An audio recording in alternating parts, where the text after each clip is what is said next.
Assalamualaikum warahmatullahi wabarakatuh. Bismillahirrahmanirrahim. Tabarakalladzi nazzalal furqana ala 'abdihi liyakuna lil 'alamina nadhira.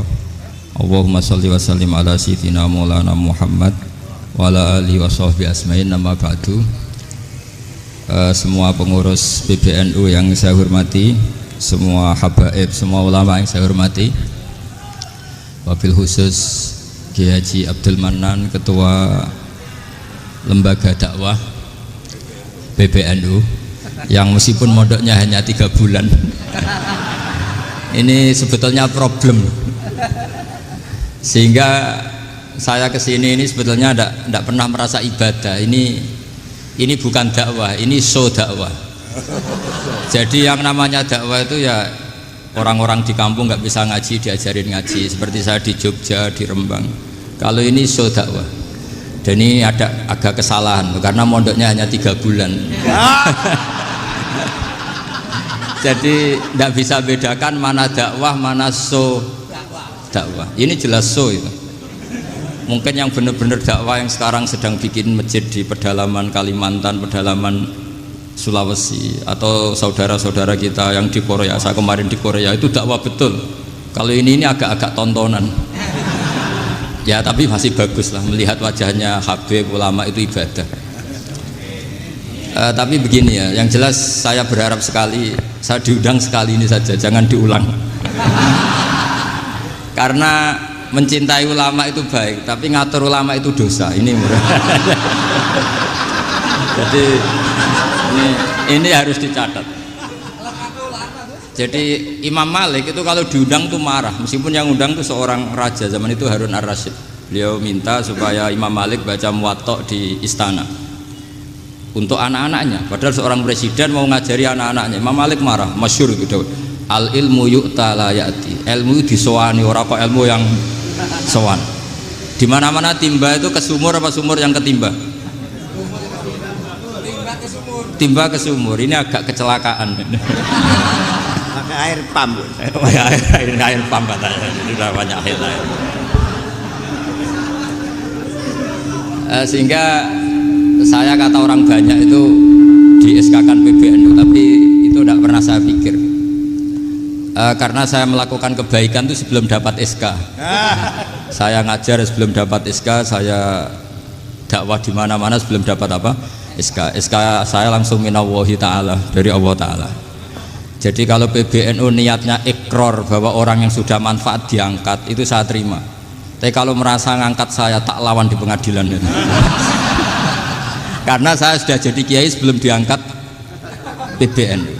Ya ini saksikan ya para muhibin saya. Jadi kalau SK itu ikrar, ngakui kalau Gus Bak manfaat, saya terima. Kan hanya ikrar saja, Pak. Tapi kalau merasa ngangkat dari bawah ke atas itu tak lawan sampai apa? Pengadilan, sampai di akhirat. Tersangkanya ya yang sedang jabat sekarang itu.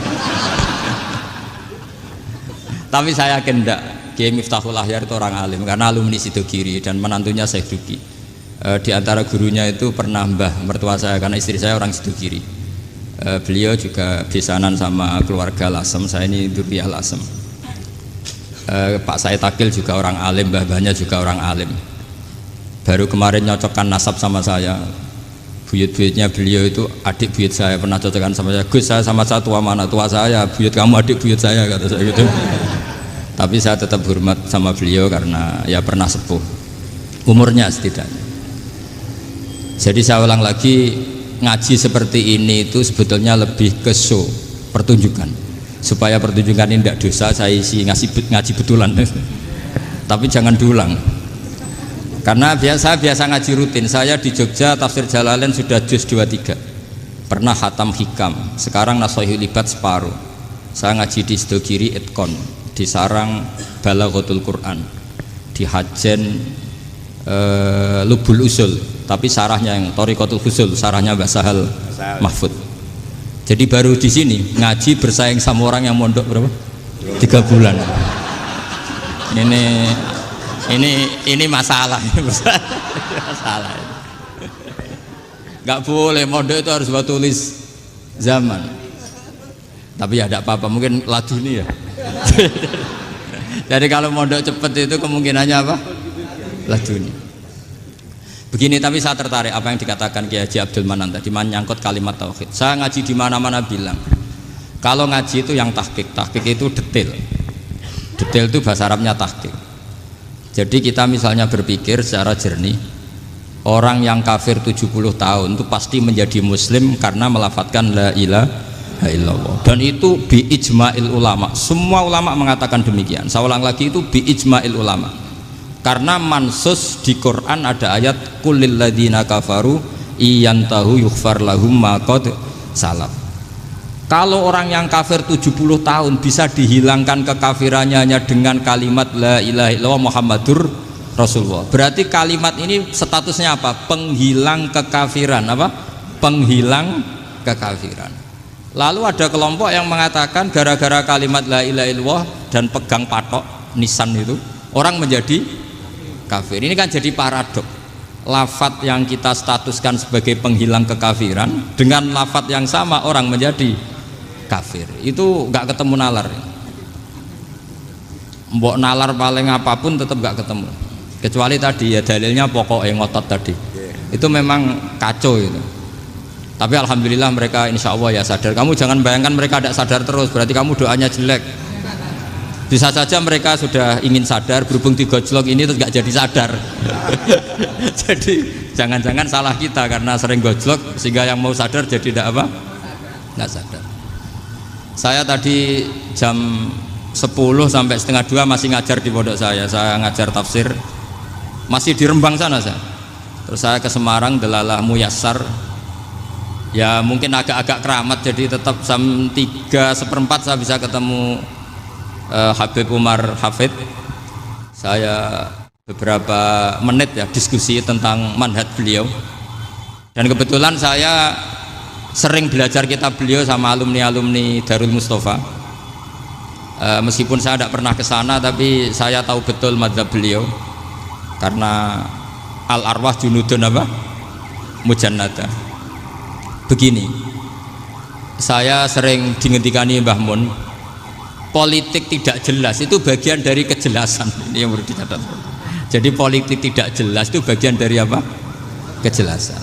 Misalnya begini, siapa yang mengira Khalid bin Walid yang sangat musuhi Rasulullah, dia panglima orang kafir ketika ngalahkan Rasulullah di perang Uhud, akhirnya Khalid bin Walid masuk apa? Islam. Begitu juga Wahsy, qatilu ahabbin nasi ila Rasulillah, pembunuh Sayyid Hamzah, akhirnya juga masuk Islam. Begitu juga Abu Sufyan, dia pemimpin besar kafir Mekah ketika perang Badar, ketika perang Khandaq, akhirnya juga Islam dan menjadi mertua Rasulullah Shallallahu Alaihi Wasallam. Dari fakta ini kemudian banyak ulama alim yang ngambil sikap itu ya coro Jawa itu anggang-anggang. Anggang-anggang itu gak tegas, tapi gak tegas dari rumusan ilmu yang detail. Saya ulang lagi, gak tegas tapi dari rumusan ilmu yang apa? Detail. Bisa saja orang yang sekarang kafir suatu saat mukmin atau muslim. Bisa saja yang sekarang sedang fasik suatu saat soleh. Bisa saja yang mondok 3 bulan rois PBNU. Sementara yang mondok lama kadang Kiai RT. Tapi itu hanya hukum duniawi. Saya yakin yang Kiai RT ini PBNU di akhirat. Karena mondoknya lebih apa? Lama. Itu tak jamin. Saya juga berencana mimpin itu di akhirat saja, bukan di dunia. Makanya saya mohon SK itu berakhir muktamar mendatang. Karena saya sudah kiai sebelum diangkat. Makanya saya ulang-ulang, kalau pengangkatan itu niatnya ikrar, saya terima. Tapi kalau niatnya ngangkat, tak gugat di pengadilan. Ini tidak guyon, ini betulan itu. Ya, tapi ini hanya guyon saja. Nah, ini penting saya utarakan teori ngaji ya. Ini saya bacakan naskah asli Sayyid Umar Hafid supaya Anda dapat barokah beliau. Karena beliau selain alim allamah, muridnya Habib Salim, juga beliau pernah ngaji kutub Sayyid Abdul Qadir Segaf di Jeddah. Juga beliau sering istifadah di beberapa kiai. Ini saya baca teks Arabnya, kemudian saya terjemah. Bagi yang tidak setuju pemaknanya bisa gugat, karena saya baca Arabnya. Yang nggak setuju pemaknanya bisa gugat, tapi tak jamin kalah karena saya paham betul teksnya maknanya seperti itu. Logikanya tadi ya, ketika Rasulullah ngambil sikap tegas kepada Qatilu Hamzah yaitu Wahsy, dan ketika Rasulullah ngambil sikap tegas pada orang-orang yang mengalahkan beliau di perang Uhud, kaifa yuflihu qaumun fa'alu bi anbiya'ihim hakadha, bagaimana mereka jadi orang benar atau orang yang dapat kebahagiaan kalau mereka perlakuannya seperti Nabi seperti ini, yaitu Nabi sujja wajhu masyhur wa kusirat ruba, yaitu Nabi itu wajahnya terluka, gigi serinya tanggal. Orang-orang seperti ini tuh nggak akan bejo kalau orang Jawa, nggak akan falah. Tapi apa yang terjadi? Allah menurunkan ayat laisa laka minal amri syai'un aw yatuba 'alaihim aw yu'adzibahum. Muhammad itu bukan wilayah kamu ngecap orang, menstigmasi orang itu tidak wilayah kamu. Saya bisa saja mengampuni mereka atau menyiksa saya itu atau menyiksa mereka itu wilayah saya, kata Allah. Saya bisa saja mengampuni mereka atau menyiksa mereka itu wilayah saya. Sehingga akhirnya apa? Rasulullah tidak ngambil sikap yang mungkin orang lain mengatakan itu tidak tegas, tapi itu kearifan. Betul, akhirnya Wahsy malah masuk Islam. Khalid bin Walid panglimanya juga masuk Islam. Dan beberapa orang kafir juga masuk Islam, termasuk mimpinihim, ketuanya yaitu Abu Sufyan. Ini penting saya utarakan. Makanya ini saya baca pembenaran dari konstruksi pikiran tadi. Nah ini supaya khas. Ini khasnya orang mondok 10 tahun nih. Jadi ini tak baca ini. Nah, biar jelas ini nanti tagnya persis ya, tidak saya rubah. Ini di kitabnya Habib Umar Hafid, namanya itu Taujihun Nabi Limardoti Bari. Kalau diterjemah ya mengarahkan orang yang sadar. Nabi itu orang yang sadar ya, sampai ini termasuk orang yang sadar. Limardoti Robbi, menuju mendapat ridho Tuhan atau Allah Subhanahu wa Ta'ala. Saya baca tagnya ini di halaman 179. Ini tidak ada yang saya rubah, tidak saya kurangi. Bismillahirrahmanirrahim. Fala buddha an nuwattina qulubana ala annana khodamatu ahli hadal qaul wa yattali'u Allah min qulubina annana na'taqidu imkaniyata ayyasfa'a fi ahadina yaumal qiyamati man huwal ana kafirun yuslimu faya'lu sya'nu indal haqqi fayakunu sababan li kholasika fil qiyamah yumkinu dzalik. Jadi kita para dai, para kiai itu adalah khodamatu hadal kaun. Kita ini adalah pelayan alam raya ini yang selalu berharap alam ini akan lebih baik. Orang yang sekarang sedang kafir bisa saja nanti yang nyafaati kamu di akhirat, yaitu mereka masuk Islam lalu Islamnya lebih serius, akhirnya punya hak syafaat. Sementara kamu Islam mulai kecil tapi biasa-biasa saja seperti ini, mulai dulu ngaji terus sama Ki Abdul Manan, nggak pernah yang ngisi ngaji, itu artinya nggak ada perkembangan. Makanya saya nggak ingin ngaji lagi karena saya ingin perkembangan Anda nanti tukang mengisi, bukan yang diisi. Kalau saya nanti ngaji lagi di sini, artinya Anda kalau tetap mendengarkan itu tidak ada perkembangan. Pantas saja semulang Gus Bahak sampean sing ngaji. Sekali-kali ada perkembangan, saya ngaji sampean yang mulang, itu bagus ya. Meskipun itu perkembangan yang menyesatkan.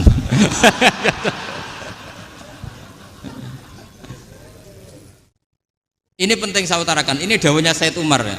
Orang yang sekarang sedang kafir bisa saja orang ini nanti nyafaati kamu, yaitu beliau orang ini Islam, kemudian Islamnya serius, maka punya hak syafaat. Sementara kamu Islamnya biasa-biasa saja. Itu masyhur kayak Sayyidina Umar. Sayyidina Umar Islam di hari itu langsung makomnya makom yang a'la, sehingga mengalahkan yang sudah Islam lebih lama. Karena Islamnya Umar itu menjadi izzatul Islam betul. Makanya jangan benci orang tegas teman-teman, kadang ya ada baiknya. Abu Bakar itu sudah Islam tapi layinal janib, orangnya santun. Kalau dipisai orang yang menengahi lah, kira-kira seperti itu. Begitu juga Bilal, Ammar, Suhaib. Singkat cerita, Rasulullah itu sering dibully ya, sering disiksa orang-orang kafir. Rasulullah berharap, wah kalau yang Islam gini terus repot. Melihat Umar ini petarung di pasar Uka, dia dapat uang itu kalau tarung, menangan. Kata Rasulullah, kalau ini yang Islam ya bagus. Beliau berdoa, Allahumma aizal Islam bi Umar.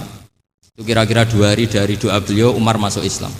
Itu pertama masuk Islam itu orang-orang kafir diparani. Kalau kamu ganggu Rasulullah Muhammad tak bunuh. Semenjak itu orang kafir yang gentenan sembunyi. Sehingga kata para mereka yang Islam, Islam selalu jaya mut aslama Umar, ketika Umar masuk Islam. Itu dalam satu hari Islam itu Rasulullah sudah ngendikan Umar yang Islam sehari ini imannya kalau ditimbang separuh ahli dunia masih unggul sama Islamnya Umar. Nah bisa saja seperti itu. Jadi saya minta sama teman-teman yang mencintai ilmu, tidak tegas itu bagian dari ketegasan dalam ilmiah, karena kita ini tidak mengendalikan dunia, tidak mengendalikan hidayat, hanya Allah piyambak yang ngasih apa? Hidayat. Maka sikap kita laisalaka minal amri syai'un aw yatuba alaihim aw yu'adzibahum. Rasulullah yang ahabbul khalqi ilallah saja tidak boleh tegas karena semuanya potensi itu ada. Cuma kita tegas dalam kebenaran saja, tapi nggak perlu tegas dalam mengawal kebenaran. Kenapa demikian? Karena Islam ini agama yang akan dijaga Allah ila yaumil. Yang jaga Islam bukan PBNU, bukan PP Muhammadiyah, bukan kiai. Yang menjaga Islam namun Allah Subhanahu wa ta'ala. Makanya Sayyidina Umar itu kalau disuruh mikir Islam itu gak mau betul. Masyhur itu dalam tarikh-tarikh. Umar mimpin itu sukses, banyak futuhat. Singkat cerita akhirnya orang tuh kelangenan, wah kalau Umar meninggal kayak apa. Sehingga Abdullah bin Umar setiap jalan-jalan tuh dibully, kalau sekarang dibully. Ya Abdullah bin Umar, bapak kamu itu gimana? Sudah sepuh mau meninggal kok tidak suksesi. Kalau saja ada orang penggembala kemudian meninggalkan kambingnya di hutan, kamu anggap orang yang mudoyik enggak, menyanyiakan kambing itu enggak? Ya iya kata Abdul bin Umar. Apalagi amru hadil umat ini mau ditinggal gelanggang, nanti suatu saat Umar meninggal. Mbok yo suksesi supaya jelas. Logika itu diaturkan ke Umar radhiyallahu anhu, ke Sayyidina Umar. Pertama Umar agak tertarik dengan logika itu. Lama-lama beliau marah. Tidak jadi. Saya tetap tidak akan istikhlaf, tidak akan suksesi, dan saya tidak akan mikir Islam katanya. Islam akan diurus oleh Allah Subhanahu. Terus beliau ngendikan, Islam ini jalan ketika ditinggal Abu Bakar, bahkan ketika ditinggal ahabbul khalqi ilallah akramul khalqi indallah, yaitu Rasulullah Muhammad sallallahu alaihi wasallam. Coba Islam dulu dipimpin Abdul Qadir ketua wali, dipimpin Wali Songo, dipimpin orang top. Sekarang dipimpin mondok 3 bulan jalan. Karena Islam yang ngatur Allah Subhanahu wa ta'ala. Jadi ini penting. Loh coba ustadz tuh banyak yang nggak bisa ngaji loh, tapi ya laku ya nggak masalah. Loh saya kemarin di Korea seminggu itu TKI jadi khotib, ada yang jadi mufti, ada yang jadi suriah.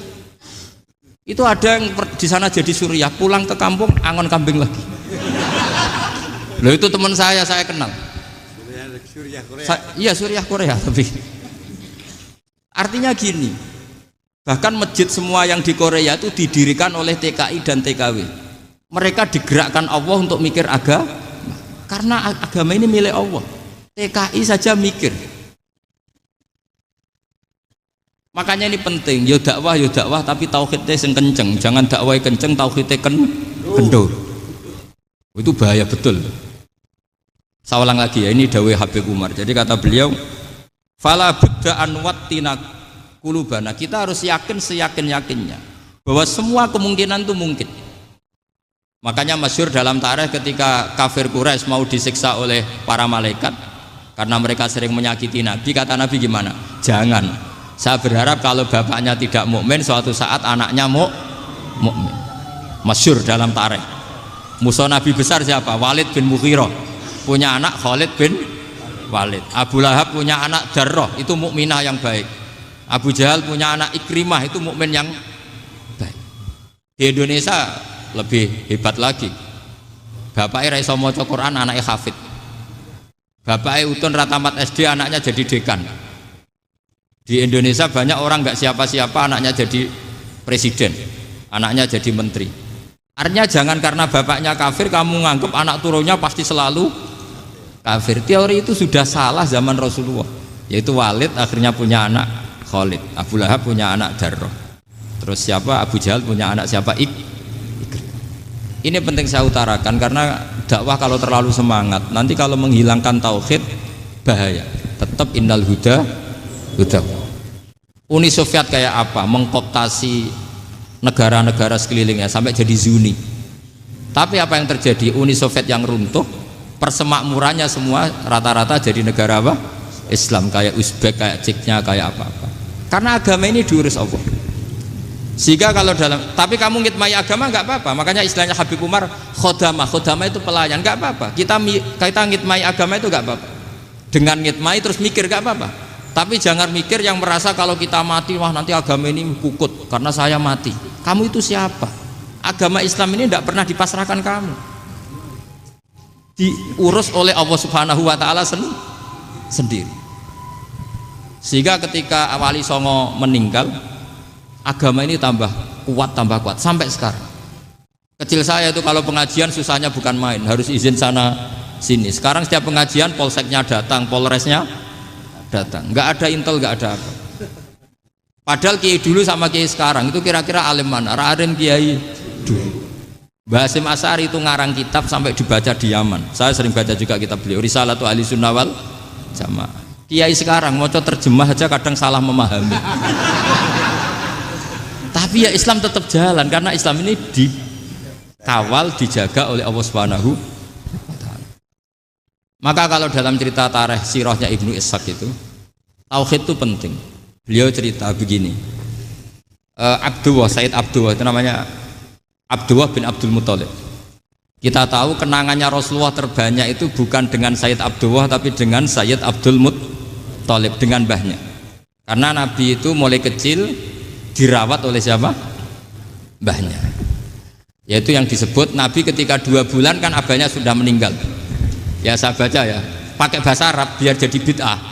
Nanti kalau bahasa Indonesia ada bid'ah. Tidak betul ya? Diba atau berjanji sebenarnya itu kitab sejarah, berhubung dibaca bahasa Arab terus kayak mantra. Terus yang belakang mau nyenggai soleh aleh, sehingga kubu sebelah bilang tuh khurafat dan bid'ah. Coba diterjemah ini, coba nanti saya baca bahasa Arab.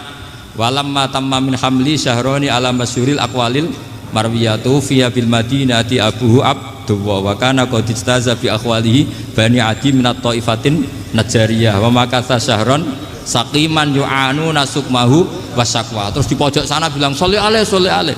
Pasti kubu sebelah yang liwat, wah itu khurafat bid'ah karena dianggap mantra. Padahal artinya coba sampean baca bahasa Indonesia. Ketika hamil Rasulullah umur 2 bulan, abahnya meninggal di kota Abwa. Kota Abwa adalah kota keluarga besar ibunya Sayyid Abdullah. Kebetulan pas ke sana beliau sakit sampai 1 bulan dirawat. Bid'ahnya di mana kalau diterjemah? Wong itu kitab tarikh. Makanya saya nggak tahu yang membidah-bidahkan tiba itu karena tadi. Tapi sampean juga ikut salah karena nyenggai sholawatan tok itu. Jadi makanya saya bilang tadi kalau bahasa Arab bid'ah, kalau sudah terjemah tidak bid'ah karena kelihatan kalau itu hanya kitab tarikh. Loh, coba bid'ahnya di mana? Wa ba'du fa'aqulu wa Muhammad bin Abdullah bin Abdul Muthalib bin Hasyim.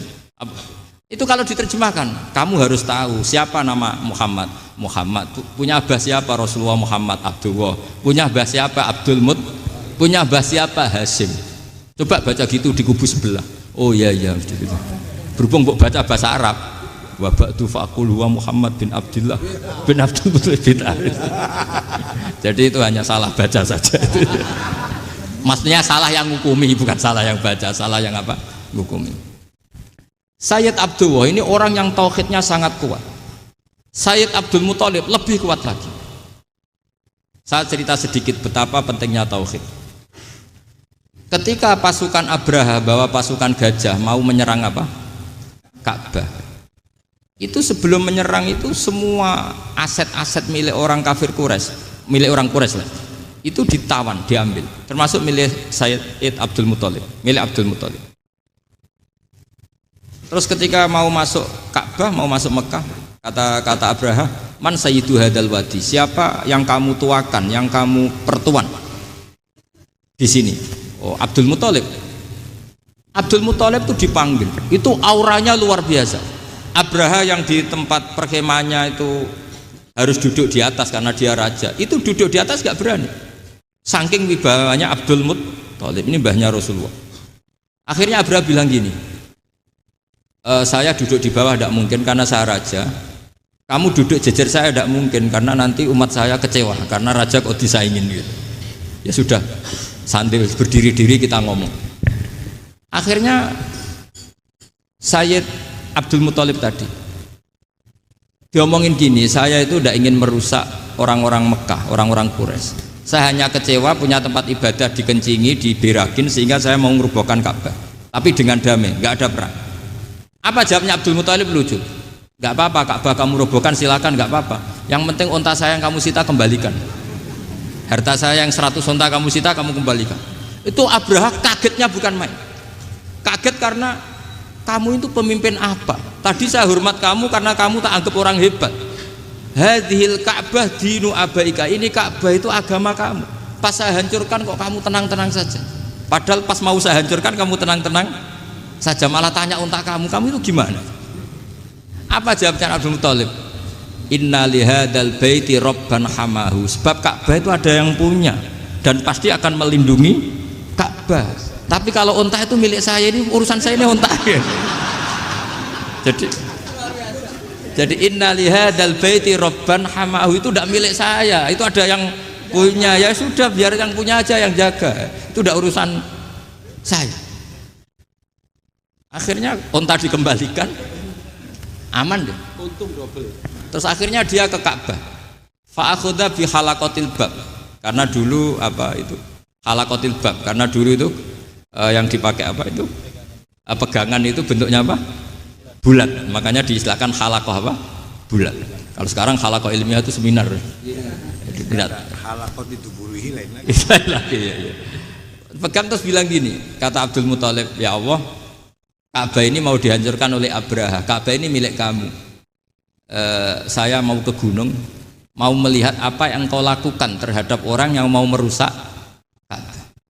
Terus Abdul Muthalib bilang ke umatnya, wa ya qaumi, ayo kita ke gunung melihat ma fa'ala rabbuna, apa yang akan dilakukan Tuhan kita terhadap orang yang mau menghancurkan Ka'bah.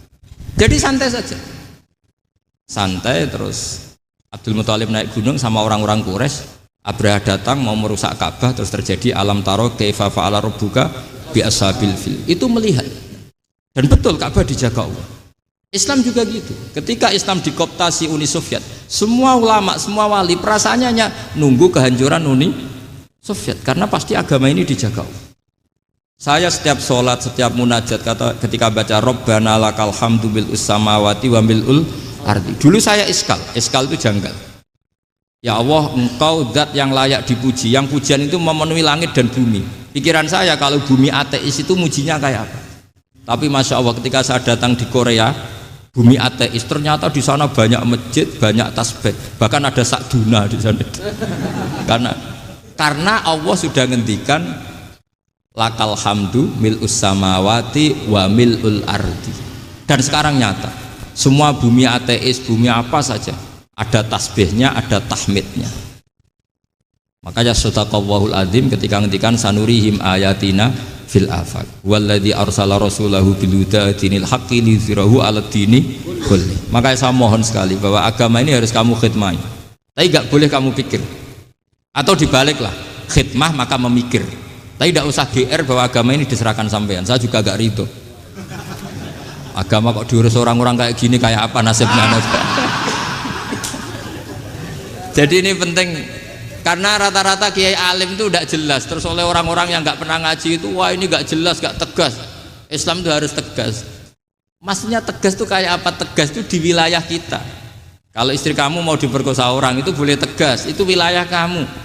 Tapi kalau hidayat itu wilayahnya Allah Subhanahu wa Ta'ala, kita tidak pernah tahu. Bahkan yang sudah Islam saja, nyuwun sewu, itu nggak ada jaminan mati husnul. Kita tahu dalam sejarah Sa'labah itu dapat gelar hamamatul masjid, merpatinya masjid. Tapi kita tahu akhirnya Sa'labah itu apa? Su'ul khotimah. Sampai dalam Islam selalu diajarkan ya muqallibal qulub tsabbit qalbi ala din. Jadi kalau kita sendiri saja masih ingin selalu husnul khotimah, agak ada ruang untuk mudah menvonis orang lain. Makanya saya salut sekali ketika Habib Umar menulis kita semua ini mengkhidmai hadal kaun, dan selalu berharap bisa saja suatu saat orang yang sedang kafir bisa saja suatu saat muslim. Nah soal kalau yang sama yang harbi menyerang kita ya tarung. Kalau artinya kalau yang merangi kita ya kita wajib perang, kalau enggak ya habis kita. Seperti kita lakukan ketika diserang Belanda. Tapi ketika mereka musta'man, dhimmi, mu'ahad, orang-orang kafir yang mau berdamai dengan kita, ya kita damai. Sebagaimana yang dilakukan Rasulullah SAW ketika berdamai dengan kafir Quraisy yang dipimpin Suhail bin Amr. Masyhur itu dalam tarikh. Singkat cerita kan Sayyidina Ali ini pernah konflik sama orang Khawarij. Kata Sayyidina Ali, ya sudah lah, namanya kita musuhan, kita tidak usah ketemu, pakai mediator, kata Sayyidina Ali. Kata orang Khawarij, ini apa-apaan kok butuh mediator, nggak ada Qur'annya, ada hadisnya. Kira-kira kalau Sayyidina Ali orang Jawa, nggak ada apa tidak tahu. Walhasil Sayyidina Ali akhirnya baca ayat, wa in khiftum shiqaqa bainihima fab'atsu hakaman min ahli wa hakaman min ahliya. Jika suami istri tengah konflik, maka yang keluarga suami kirim mediator, yang keluarga perempuan juga kirim. Terus kata Sayyidina Ali, wa amru ummati Muhammad a'dhamu min amri rajulin wa imra'atin. Kalau suami istri saja ketika konflik butuh mediator, apalagi ini kelompok besar pasti lebih butuh mediator. Akhirnya lalu mediatornya siapa? Kata Sayyidina Ali, ya siapa saja yang penting baik. Ditunjuk seseorang, diprotes sama orang Khawarij, ini orang nggak kredibel. Oh, terus Sayyidina Ali marah-marah. Rasulullah itu pernah berdamai dengan orang, bahkan orang itu kafir, yaitu Sulhul Hudaybiyah. Nabi itu berdamai dengan orang yang bernama Suhail bin Amr, ketika itu kafir. Makanya ini menunjukkan bahwa musolahah ma'al kufar itu boleh demi kelangsungan bernegara, berbangsa. Kamu tidak usah meragukan reputasi NU. Ketika dulu kafirnya kafir harbi zaman Belanda, ya Mbah Hasim fatwa apa? Jihad. Jadi jangan kira tidak tegas, kita tegas sekali, justru kita yang punya masa lalu tegas. Tapi kepada siapa dan dalam konteks apa? Paham ya? Terus ini penting sekali untuk dijernihkan. Ini saya baca berikutnya nanti, tidak supaya tahqiq saya syukur sekali, saya tadi sekaligus minta ijazah sama Habib Umar, dan memang saya ngaji ini lama sama teman-teman alumni Yaman, cuma belum pernah ketemu mu'alifnya. Tadi saya ketemu minta ijazah itu dan beliau senang sekali, bahkan sempat bikin tulisan di kitab saya ini. Sama tidak perlu baca, karena kalau bisa ya biasa, kalau tidak bisa malu ya sudah, tidak usah baca sudah. Terus ini kata beliau, ini masih saya teruskan. Nahnu min hadhil intilaqah naktasibu thabatana wa quwwata yaqinina wa illa fa fil ardi mu'aridun wa muntaqidun wa mukhalifun min akhyarin wa asyrarin sholihin wa fasikin muslimin wa kuffar. Kalau kamu punya satu metode ilmiah, metode dakwah, kamu harus siap, karena pasti ada yang menentang. Yang menentang itu ya mulai orang soleh, tidak soleh, orang macam-macam. Jadi kalau sudah punya manhaj, memang dari awal harus siap apa? Ditentang. Jadi misalnya PBNU punya kebijakan apa, ya sudah siap saja dibully.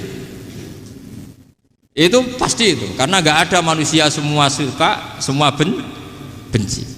Kata beliau, anta in kunta fi syakkin min hadzal maslak wal manhaj fattabi man syi'ta wasaha angka ghaniyah wa in kunta ala yaqinin annahu al huda wa mirasun nubuwah wa annahu haqiqatu tarjamatil ahdi ma'rab fala tata'athar min kalami ahadin yakunu mangkana. Jadi intinya kita mengawal Islam secara rahmatan lil alamin itu justru kita berharap menjadi simpatik dan menjadikan mereka menjadi Islam. Jangan ketika simpatik dianggap gak tegas. Saya masih ingat betul dawuh Mbah Mun, hak sekseni, kata beliau. Saya masih ingat kalimatnya, sekseni. Aku ra tegas itu berdasar ayat laisalaka minal amri syai'un aw yatuba alaihim aw yu'adzibahum. Karena potensi sosial itu bisa rubah.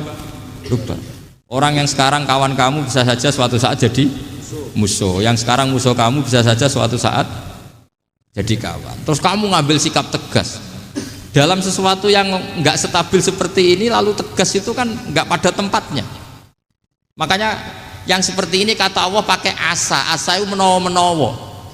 Asa wahu ayyaj'ala bainakum wa bainal ladzina ataitum minhum mawaddah. Bisa saja orang yang sekarang musuhan dengan kamu suatu saat dijadikan mawaddah.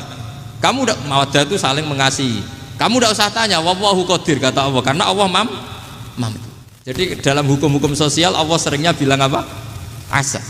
Misalnya wa asa antakrahu syai'a wa huwa khairul lakum, wa asa antuhibbu syai'a wa huwa syarrul lakum. Karena masalah sosial ini semuanya asa, yang pernah tahu siapa?